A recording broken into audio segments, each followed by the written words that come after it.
Hello, everyone, and welcome to It Starts With You, Human Rights and Equity, brought to you by the Human Rights and Equity Office at Thames Valley District School Board. And I'm very excited because this is just something different that we're changing up for you to have Simone Wright as our guest today. So, just to give you a basic idea, yes, that's Simone, who she is. So, I am going to read a bit of her bio so that I can hit everything. And then we're just going to flow and have a discussion. But as we go through, I want you to really think about things of how this is landing with you, with your different identities, and where it might sit, and some new learning that might come into play. And like we said, it isn't just for educators out there, this is for everybody who's part of the Thames Valley community, that we want you to really just sort of absorb what we're going to discuss today. Some might be new, some might be not so new, depending on the bodies that you're in and the skin that you're in. So here we go. So I have with me today Simone Wright, who is a community image activist and cultural curator. Curiosity and passion are a few ingredients that enable her to be the storyteller that she is in her day job as an insights manager and a founder of Parting the Roots, which is a grassroots organization focused on the history, significance, and politics behind Black hair. Her mission is to educate on the deep rooted history of Black hair, highlight the impact of systemic racism, and to normalize Black hair to be represented in any way desired. She has appeared on CBC, Toronto Life, and various related podcasts, as well as presenting virtual workshops around the world. She's also a Canadian certified inclusion professional and certified psycho hair therapist. Okay, you're going to have to explain that because that just came about and I read that earlier this morning. So I'm so happy that you have agreed to join us and to share kind of your journey and how you've interacted also with the school board. So can I start with psycho hair therapist? Yes. So psychotherapy Is okay. is a platform that was created by Dr. Afia and Bill Key in Boston, Massachusetts. So she is a psychotherapist as well as a hair historian and hairdresser. So she created psychotherapy, and it's really an entry point to integrate Black hair and mental health care. For a lot of us in the Black community, our hair impacts us from many different angles, from physical, mental health, economics, your love life, romance, but especially when it comes to the mental health aspect of things. For a lot of us, we do have some anxiety when it comes to the way that we wear our hair. For example, for individuals who are going through the job interview process, and this is both for men and women, some individuals feel that they have to change their hair in order to be professional looking or to, be able to fit that mold. So having that anxiety of like, oh my goodness, like how should I wear my hair to this job interview?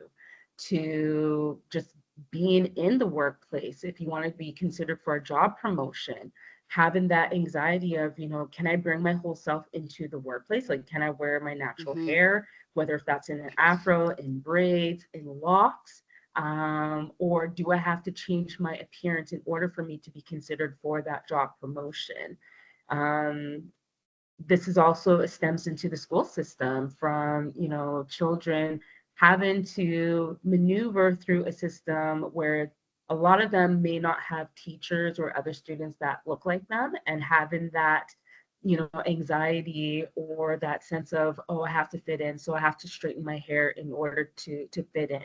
And it gets into the love life, the romance aspect of things as well. I know for me, when I was, out there dating, depending on the different hairstyles I wore, it reflected on the different men who would You're approach me. attracted. So there's a lot of like nuance and complexity when it comes to our hair. So with psychotherapy, it really ties in Black hair, the history of Black hair, and the connection to mental health. And with a lot of this anxiety and also like physical stress that we deal with, it does impact our hair. So any kind of like mental health issues, a lot of individuals will suffer from hair loss and other hair issues. So it's tying Black hair to mental health and really providing that sense of like healing and upliftment. Thank you so much. I mean, that was a really great description and explanation. I think that really brings it. And as you were talking, there was my brain was just going ping, ping, ping, ping, ping. That there was so many things that I clearly Mm, can relate to as a Black woman, and in all of those different kind of spaces that you're speaking about. But I want to take mm-hmm. us back. So if you can just explain. Because how we came to find you was our lovely Dawn Brereton Young, who is the backbone of our office, was listening to a podcast, and it wasn't even you on the podcast. It was someone referenced you, and then she went Oh. into the rabbit hole and tried to find you and figured out and said, we got to talk to this woman. We've got to bring this woman on, and that's how we basically came to be in your space and you in our space. But for those who don't know you, it was really about parting the roots that triggered it for Dawn to say we've really got to talk to this woman. What was the Hmm. journey to even getting to part, and what is the parting the roots, and explaining that to people, the journey, and what is it? Yeah, so parting the roots is it's my baby, my legacy. I started it really just based off of my personal experience of dealing with hair discrimination within the workplace. I did experience a little bit of it within the school system. So I was born and raised in Winnipeg. The first elementary school that I went to, I was the only Black kid until my middle Wow. brother started 2 years after me. So definitely that was a journey and an experience in itself, all the way up into high school. Certain things that, teachers would say to me. But it was really when I started working in corporate Canada, that's when the hair discrimination really started to come into play. From having directors tell me that my box braids were professional, to showing up to interviews in my afro and people being taken aback. And I could like literally like see the physical reaction on their face when I would walk into a room. My name is Simone Wright, so you can't really tell what my racial No, it's like Michelle background Young, is, right? right? So when I would walk into a room, I wasn't the person that they were They're expecting. expecting. And so for years, when it came to the job interviewing process, I would really focus more time on figuring out what hairstyle was I going to wear to the job interview than to prepare for the job interview itself. In the workplace, as I mentioned, I would get multiple comments on my hairstyles, regardless if it was a professional hairstyle or not. Like I would always get people's opinions that weren't warranted. And again, this ties into the psychotherapy in regards to the mental drain, the anxiety that a lot of us face within the Black community when it comes to our hair. So it was a bunch of my personal experiences that I dealt with, as well as family and friends who would share their stories with me that helped with the creation of Pardon the Roots. But it was one particular situation that really was the catalyst to how Pardon the Roots started. So I was part of a diversity, equity, inclusion session at a previous company. So the facilitator, who was a white, straight, cisgender woman who had all great intentions, but the delivery and the sharing of the information that she gave, it was harmful. So the topic that she was discussing was covering, so people not bringing their whole self into the workplace. So individuals not sharing their sexual orientation, their religious beliefs, etc. And there's different aspects to covering, and one of them is appearance. So the example that the facilitator gave for appearance was a Black woman straightening her hair to hide her appearance. Now, there is some validity as to what she said, that she didn't provide any kind of context. So in the room, there's probably about 30 of us colleagues, and there was only one other Black woman who is a friend of mine who was in the room, and my friend Sheena, she was sitting right beside me. So when the facilitator made that comment, I didn't even have to look over to Sheena. I could see from my peripheral view that Sheena was not happy with that comment, just like I wasn't. So after that session, a bunch of us colleagues who were in that session were discussing about, what was discussed. And there was a few other things that the facilitator did say about other groups of communities that did not sit well either. But Sheena and I, we spoke specifically to the Black women experience because that is the lived experience that we have. And we shared with our colleagues that we were offended by what this individual said in regards to Black women straightening their hair to hide their appearance. And some of our colleagues said back to us, well, Black women culturally appropriate white women's hairstyles by wearing straight wigs and weaves. So it was at that point where Sheena and I were like, I'm just hold taking up, that in right now. I'm taking that in until right? my eyes kind of pop out. Wow. Yeah. Wow. So it was at that point where Sheena and I, we had to inform our colleagues that it's not that we are appropriating white women's hairstyles. You need to understand the The history history. that our community has gone through. After slavery, we had to compete in a world that was not created for us or by us. And we had to compete based off of appearance. So some of us lightened our skin, some of us straightened our hair. We would change the way we speak, change the way we dress. We did all of this to compete in a world that was not created for us. And that mentality still exists to this very day. To the point, as I made earlier, like I had a director tell me that my box braids weren't professional. So professional to him would be probably straight hair.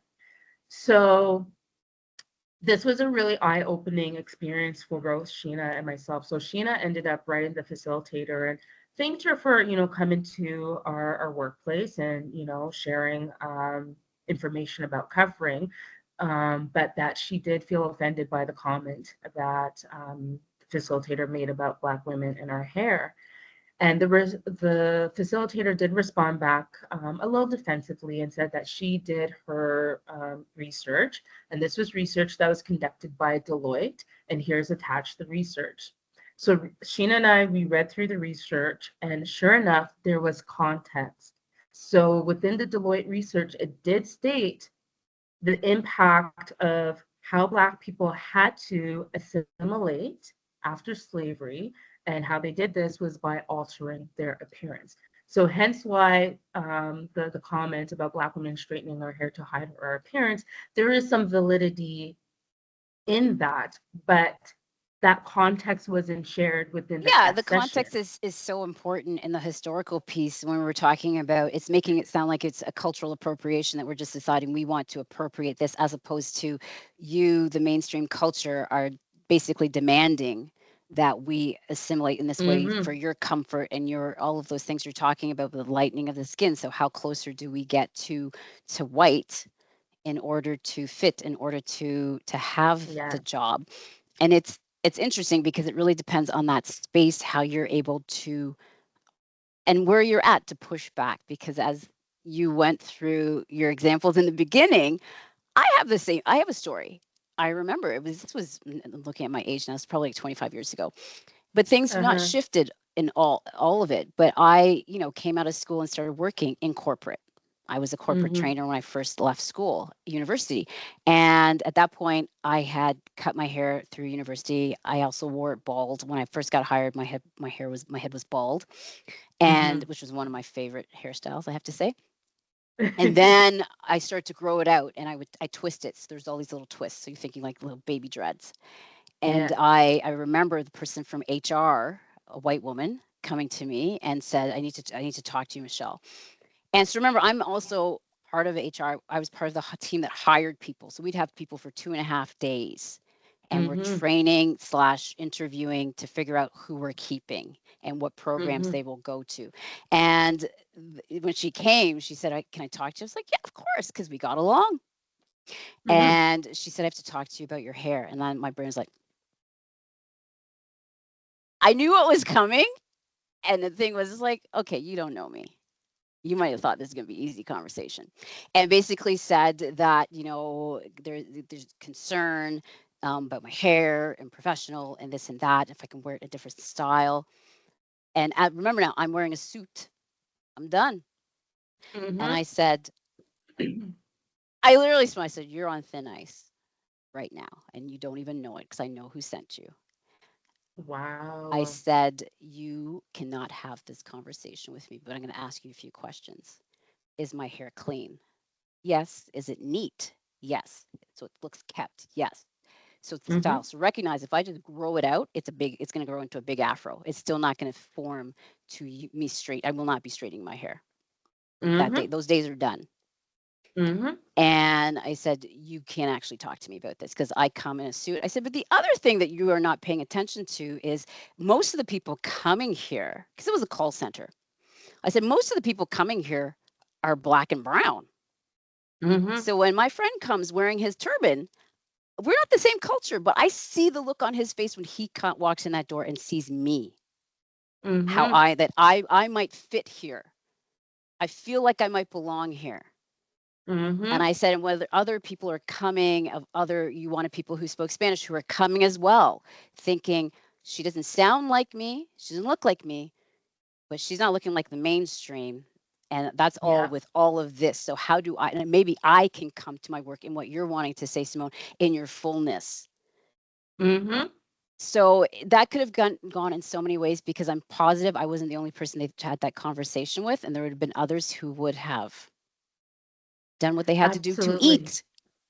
Right? I was just a rebel, right? So it's just like, do Well, your I'm best the rebel because as I well. know the rules and I know what you can and can't do, and I'm going to come in my fullness here, which is going to allow others.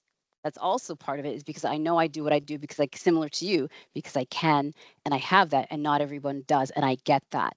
So, what do we Mm-hmm. do to create a space that others that might, like you said, yours isn't just about, your focus there was black women because that's who you were in that space and that's how you were harmed Yeah. in that space, but that also having that conversation would hopefully give others the voice to say that also was not okay Mm-hmm. and you missed it. And Absolutely. taking things out of context, I do like that you shared that with Deloitte. They did do their homework, but They then did do their you homework. watered it down to a sound bite, which is dangerous and caused harm Exactly. and Exactly. miseducated others in that room because they're walking away going, "We got black women culturally appropriating white culture." Like, Right?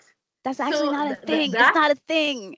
Like, and that's how Pardon the Roots came about, because I did not want people anywhere, not only within my workplace, but anywhere on this planet. I don't want them to be thinking that the reason why Lisa, Akua, AC, Charisse, whoever, any of these Black women wearing their hair straight, is not for us to appropriate white hairstyles.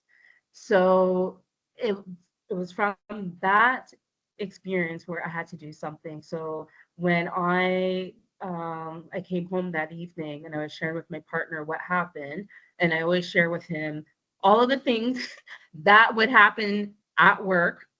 And I don't know if it was a combination of him being frustrated with me constantly complaining to him, what are you going to do? or he saw something. So he said to me, "Why don't you do something about it?" So I said, "You know what? I'm going to." So I'm someone who does love history. Um, and I just love learning. I'm a lifelong learner. So I Mm-hmm. said, "You know what? Let me start doing my own research on my own history." And that's really how Parting the Roots came about. So it is a play on words in regards to, like, if you can see my hairstyle, Yes. like we do part Yes. beautiful art into our roots. Exactly. There you go, Michelle. But also, when I was doing the research, I was literally like parting Hurting the way. through tons of information, learning about my roots.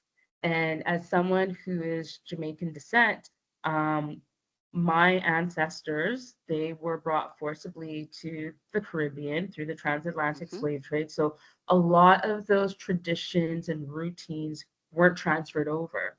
So when I was doing my research and reconnecting with my roots, I learned so much about, again, the history, the significance of our hair. So understanding the different types of tools that were used in pre-colonial Africa. So before the enslavers, the colonizers touched on the continent, I was learning about all the different tools, all the different hairstyles, and what the different hairstyles signified across the different tribes. I didn't know that there was like significance behind that.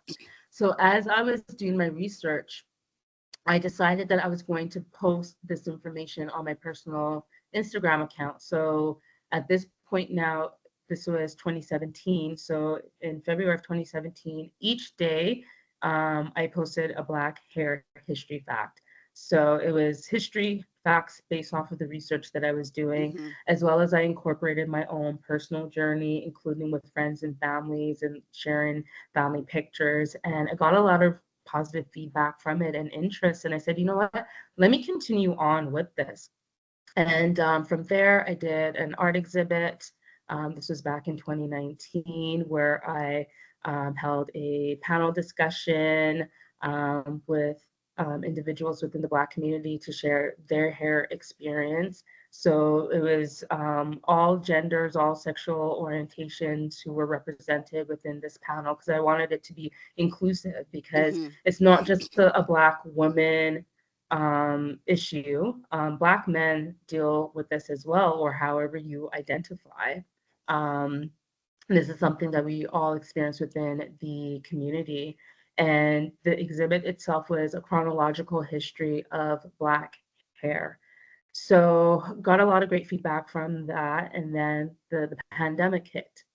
So I couldn't do anything in person. So what I did was I took the art exhibit and made it into a virtual workshop. And that's what I'm still doing to this day. I do hybrid, so I am back out into the community as well.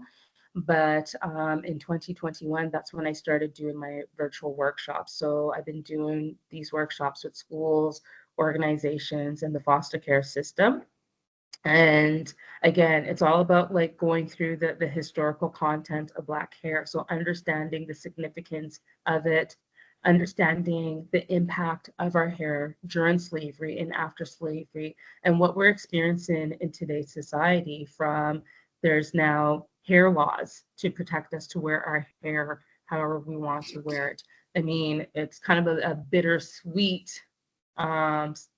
situation because there shouldn't have to be laws for us to wear our hair however we want to wear it, but we are in a situation where we are being penalized because of how our hair naturally grows out of our head. So I want to touch on that. See, you always give me all these things. My brain's like, so the first thing before I do touch on that is I want to say I Uh-huh. love that you did the art exhibit because sort of in the work that we do and we say it starts with you, recognizing not everyone wants to come to a lecture, not everyone wants to read this, or I want people to connect with equity in these issues in the ways that they intersect with the world. So I love that Mm-hmm. art because I always say to people, maybe it's poetry. Like there's going to be something that's going to click for you. But I love that there's this other aspect that you thought want people to physically come and see and interact with these pieces on a different level. And then we still have the panel discussion because that's going to hit home and hearing the real stories. And I think, Mm-hmm. yes, people can read, but just having you on. So the different mediums of people experiencing this and being able to say, how does that sit with me? What am I learning from here? As a Black person, yeah, that was my story. They're telling my story, or I didn't have to experience this, or I did. The other thing Mm-hmm. I do want you to sort of touch on, and you went there, was with the law. So protecting our crowns. If you can share with our it starts with you family, what is that? Yeah, so I'll start with first the Crown Act, and Yes. then I'll get into the protecting our crowns. So, the Crown Act is an act in the US. I believe it was initiated in 2019. The Crown Act, it's actually an acronym. So Crown is an acronym for Creating a Respectful and Open World for Natural Hair. Now, this is an initiative that is done between the Crown Act and Dove in the US, so Dove Unilever. And this act was created to protect Black people to wear their hair however they want to wear it, whether in the workplace, within the school setting, wherever it is. So right now, there are over 30 states, I believe, that has passed this act. So like it was an actual bill that was like passed through the state government.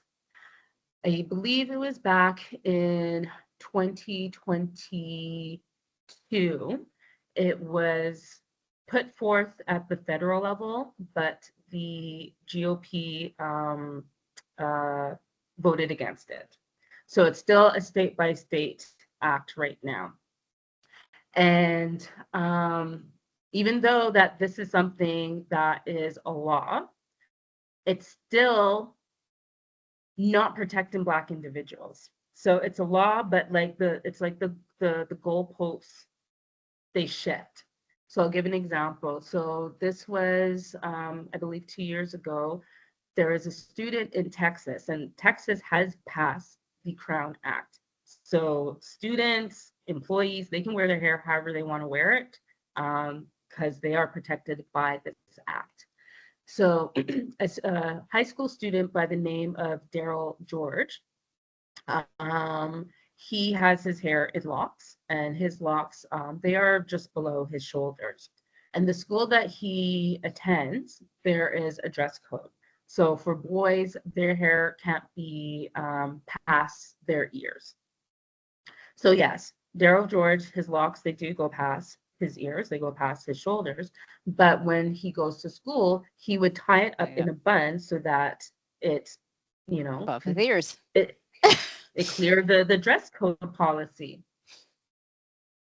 But because of the dress code policy, even though his hair was tied up in a bun, um, he still did not clear the policy, regardless that his hair was like covered up in a bun or not.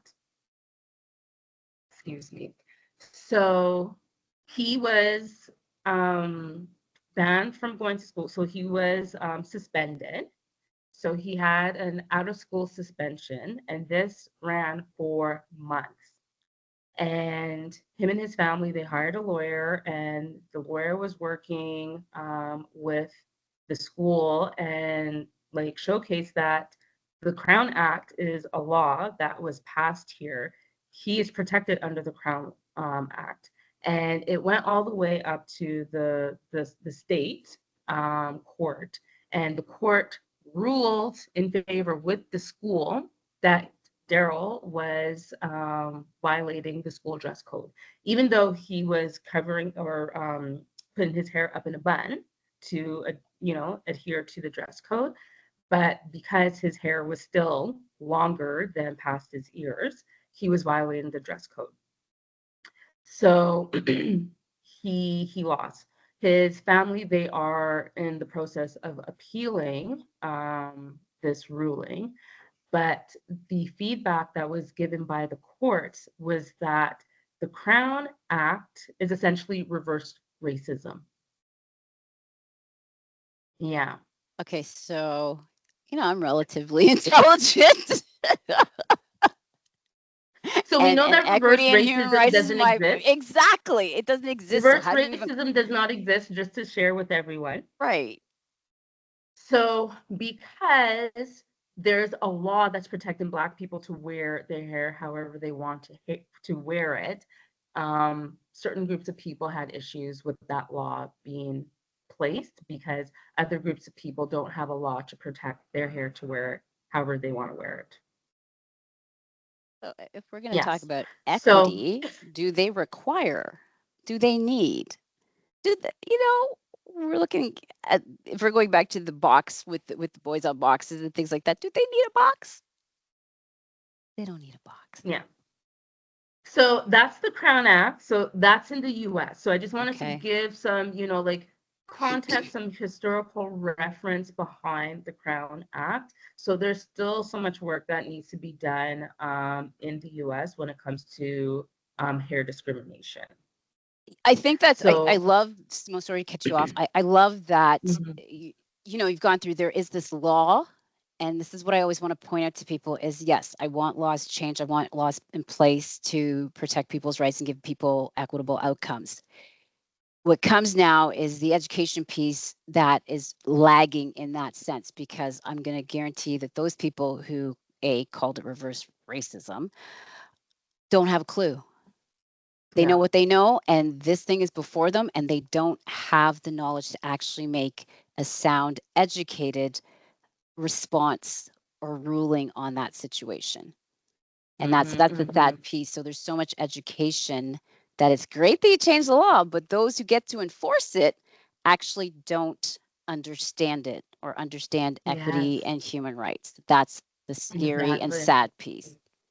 Yeah. exactly. So that's the Crown Act in the US. Here in Canada, we actually do not have any acts or laws to protect our hair. However, there is what is called Bill 147, and this is the Protecting Our Crowns Act. So this was introduced by my MPP, Jill Andrew. Yes. Um, so MPP Jill Andrews, she introduced this bill in here in Ontario in 2023.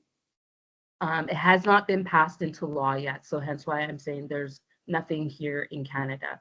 So it hasn't been passed into law yet, but there is a petition for this bill. And what this bill addresses is hair, like race-based hair discrimination, and to mandate specific trainings to Black hair and Indigenous hair with the different training schools. So in the current curriculum within the beauty Hmm. esthetician, the hairstyling schools, I think there's like one chapter on Black hair. We got a chapter. There's like a chapter. And when I talked to my hairstylist, they didn't learn how to do Black hair at school because they weren't taught. Um, they would have to go out on their own when they were doing their apprenticeship to And go find it. to the Black hair salons, or they probably just like learned from, their aunts, their moms, grandmothers, etc. And there are a lot of non-Black hairstylists who want to learn how to do Black hair, and they're not getting that opportunity within the actual school training setting. So again, like they have to go out of their way to do their apprenticeship at the Black hair salons or get, like one-on-one training outside of the school system. So this is the bill that Jill Andrew has implemented. So two things: to address race-based hair discrimination, particularly within the Black and the Indigenous communities, and to implement hairstyling training specific to Black and Indigenous and any kind of textured hairstyles. Because we know that people within the Asian community, the Arab community, they Hmm. have very curly hair as well. But to make sure that the specific trainings for our type of hair is implemented. And especially, I want to address the Indigenous community with this because hair is just as sacred in the Indigenous community as it is within the Black community. And especially when it comes to, ceremony. So for certain Indigenous tribes, if there's a death of a loved one, what they would do is cut their hair as an offering to that loved one. And it's really important for hair salons to be able to be, understanding and respect certain groups of communities when it comes to the maintenance of hair, and understanding that, hair isn't just hair for some communities, it is something that's Hmm. considered sacred, and to honor that space.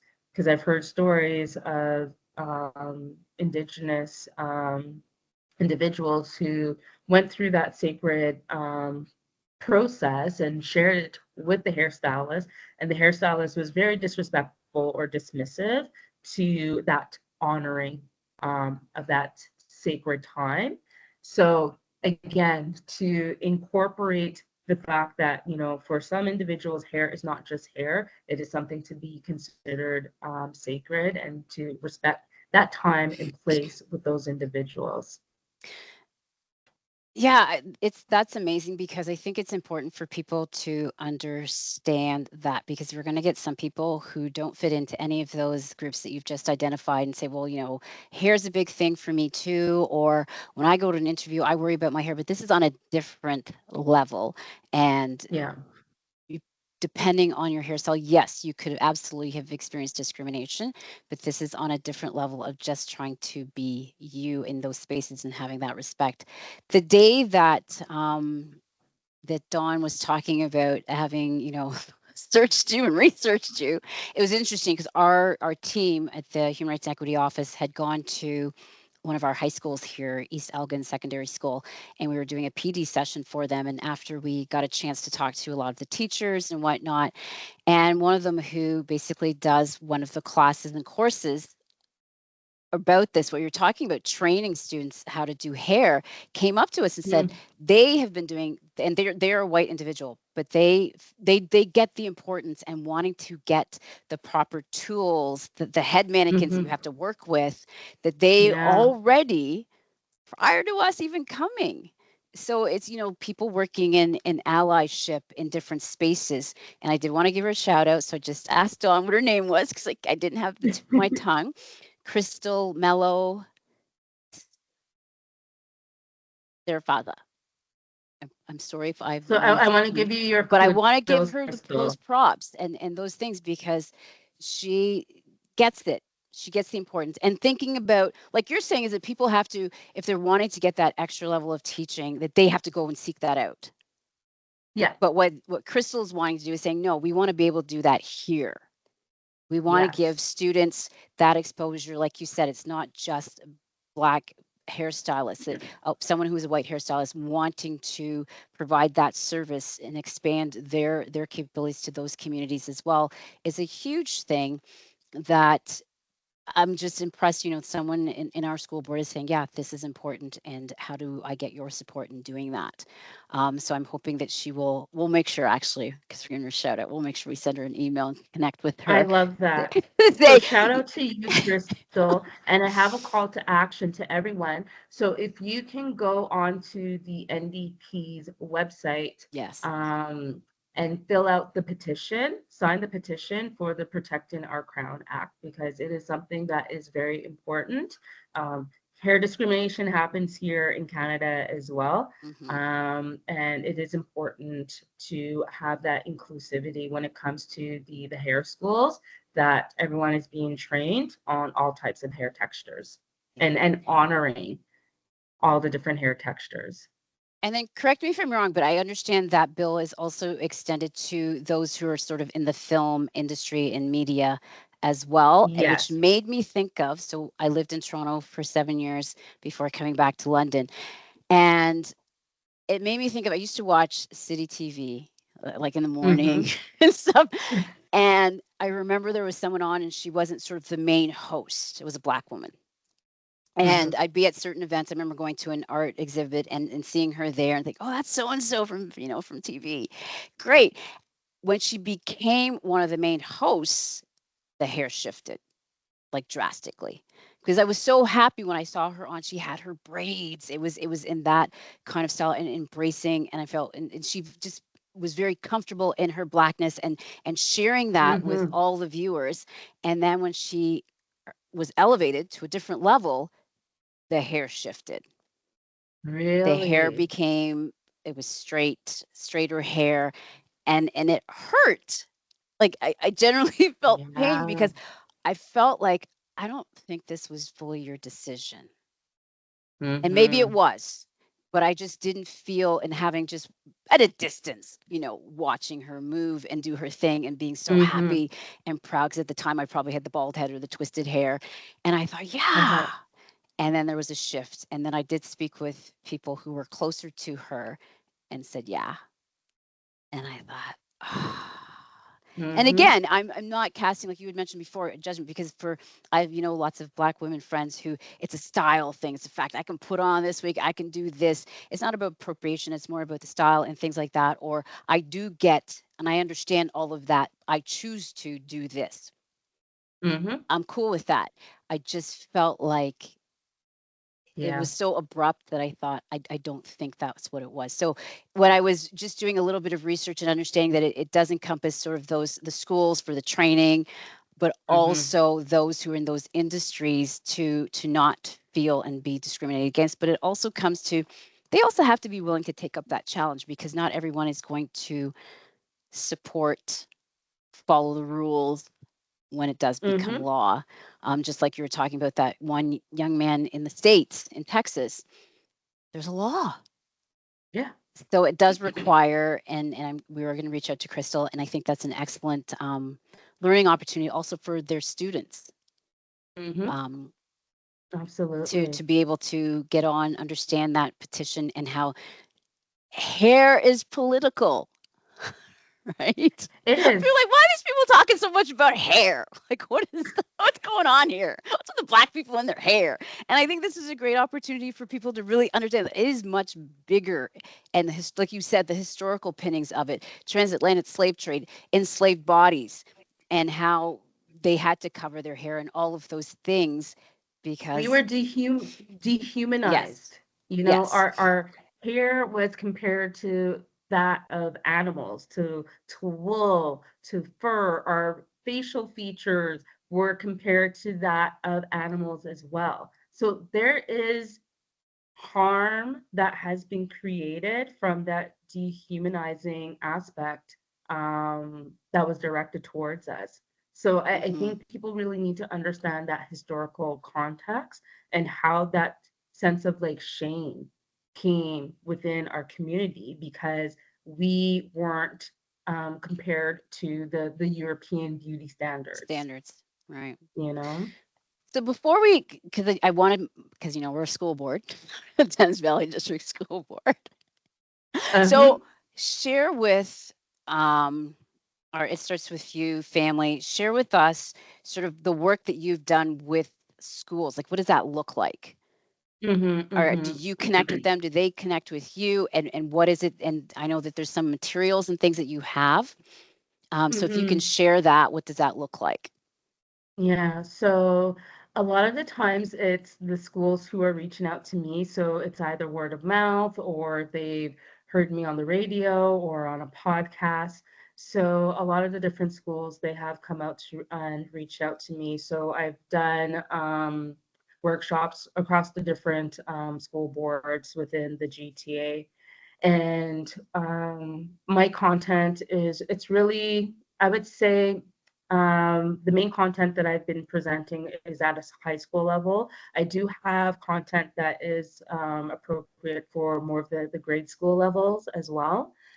But most of the work that I've been doing has been at the high school level. And again, I go through that historical context, so that chronological history of Black hair. So understanding this is how we wore our hair. These were the different types of tools.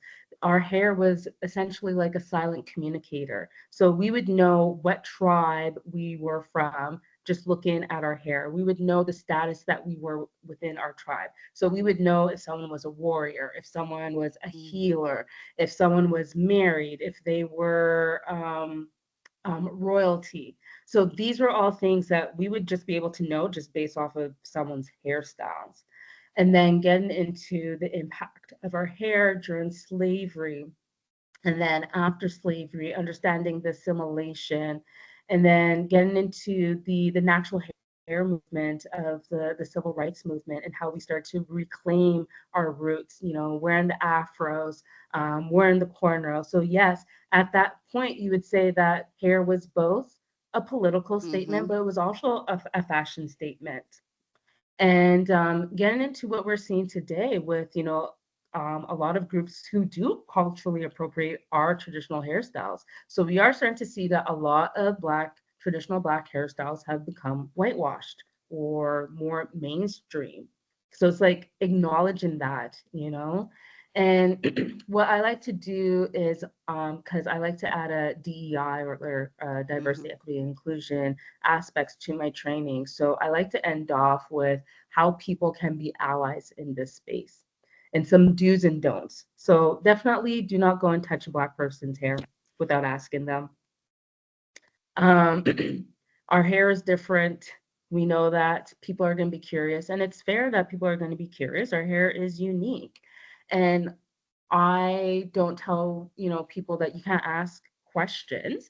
Definitely you can ask questions if you're curious, but just be mindful of how you approach individuals. Like don't be asking in front of a group of people to make people feel, othered or uncomfortable. Ask them one on one, pull them aside, ask them. And also be understanding that some people they just probably don't want to share with you, and that's okay as well. So just be mindful of that. And you know it's really about looking and seeing if anyone is being mistreated. Call that behavior out. And it's not just around, people making fun of, Black people's hair or anything like that, any kind of mistreatment towards anyone.